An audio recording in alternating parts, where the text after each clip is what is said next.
lórí ọ̀rọ̀ ọba Awujale.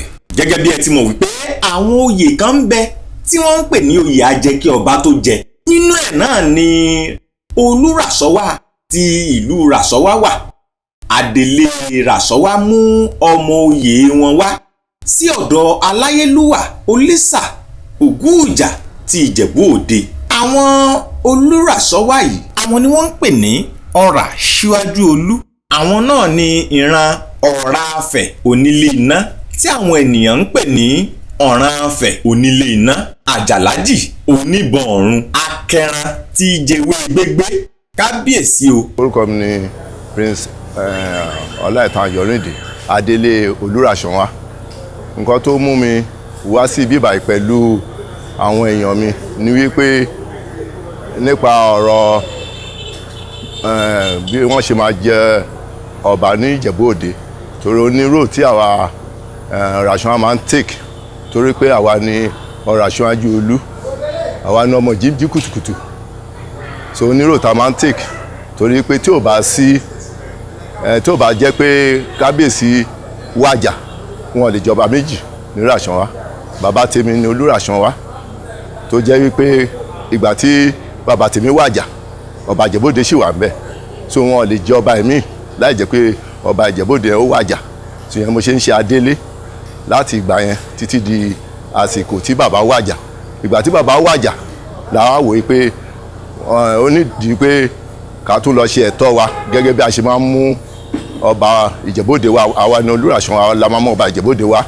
So yẹn la ṣe wá sí palace Olisa láti wá sọ bí a ṣe fẹ́ ṣe fún wọn. Yẹn ni ó mú mi wá sí báyìí. Ẹ sọ fún wọn pé ẹ tún bá wa tan ìmọ́lẹ̀ sí ọ̀rọ̀ yẹn.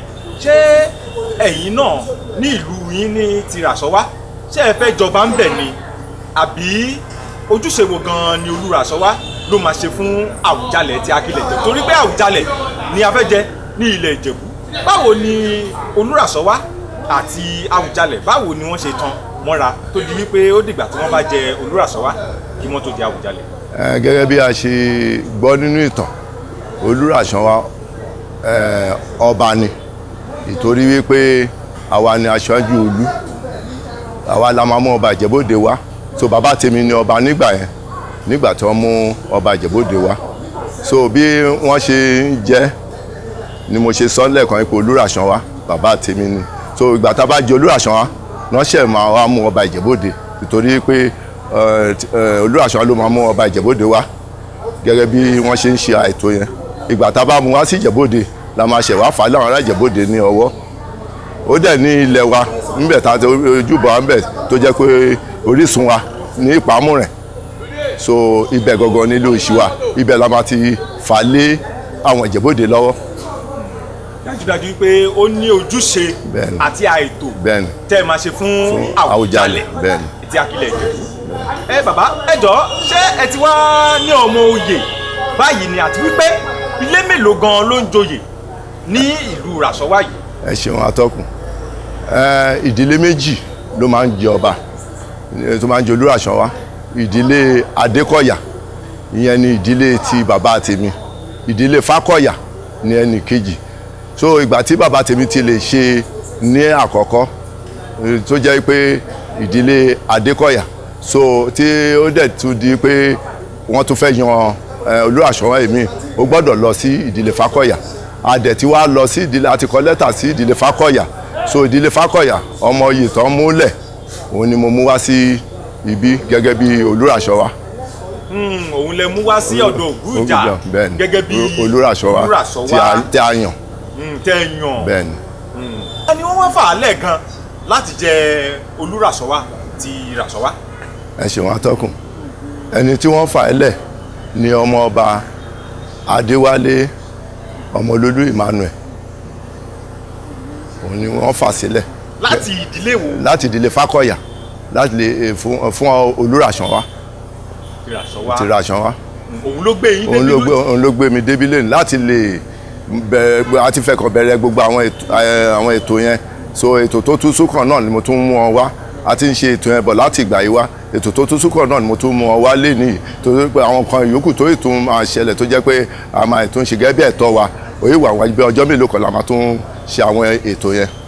àmọ́ ètò tó kàn ní pé láti mú wọn wá sọ́dọ̀ Ògúnjà Olisa ìpè kí wọ́n wá fara wọn lé ìpè ọba wa òun rèé o. ní báyìí báwo ni àwọn ètò báwo ló ṣe bẹ̀rẹ̀ sí ní máa lọ ní ìlú Ràṣọ? ṣé ẹ sún ọjọ́ yẹn síwájú ni àbí ìgbésẹ̀ ti bẹ̀rẹ̀ látìgbà tẹ́ ti mú wá sí ọ̀dọ̀ Olisa wá fi ara wọn Olisa yìí? ṣé ètò tó ti bẹ̀rẹ̀ ní Ràbájì gan ni àbí àìsí máa sún ọjọ́ sí i? ẹ ṣe àtọkùn tó ti bẹ̀rẹ̀ torí pé wọ́n gbọ́dọ̀ jẹ́ Olúrasonwa kan tó jọba Ìjẹ̀bú-Òde, so a gbọ́dọ̀ rẹ́dì gbogbo ẹ̀ sílẹ̀ torí pé ìgbà tí bàbá mi níṣe làwọn Ìjẹ̀bú-Òde. ẹ má bínú, kì í ṣe ọba Ìjẹ̀bú-Òde, Awujale tí Akilẹ̀ jẹ́ tẹ́ bá ń sọ ẹ máa là á Awujale tí Akilẹ̀ Ìjẹ̀bú. so ìgbà tí Awujale Akilẹ̀ Ìjẹ̀bú wọ́n wá sí Ràṣọ, wọ́n mú ọba, wọ́n kọ́kọ́ yan ọba. ìgbọ́n ṣe yan ọba tán ní bàbá tèmi gorí tẹ̀ wọ́n ṣẹ̀ wá dìde tán lọ́mọ ọba Ìjẹ̀bú-Òde bó ṣe rí nìyẹn. ẹ ṣeun gan bàbá. ìyẹn ló bá mú lọ síwájú wa ẹ̀yìn sí wọ́n ní jáwé rẹ̀ yìí wọ́n ní jáwé rẹ̀ yìí lọ síwájú sí wa máa rí ẹ̀ẹ́dẹ̀ ní kábàámọ̀ ẹ̀ ní fojú sunkún ara wa fojú sunkún ara wa àìjíjẹ àìrímọ àìrímọ àìrílò kò ní jẹ́ sí kò ní jẹ́ gbèsè kò ní jẹ́ wọ́n kẹ àwọn èèyàn ohun yẹn á ká wọn ó sì gbé ìlú lọ́jọ́ tó ń tẹ́ ohun ọ̀rọ̀ á ká ohun ẹ̀ ká ní ọmọdé agbọ́ ti ní àgbà ìlú agbọ́ ti ní wọ́n lè ríra wọn sá àjọṣewákẹ́ òní bàjẹ́ ìjọ pé ọba yàn ìjọ náà àríwá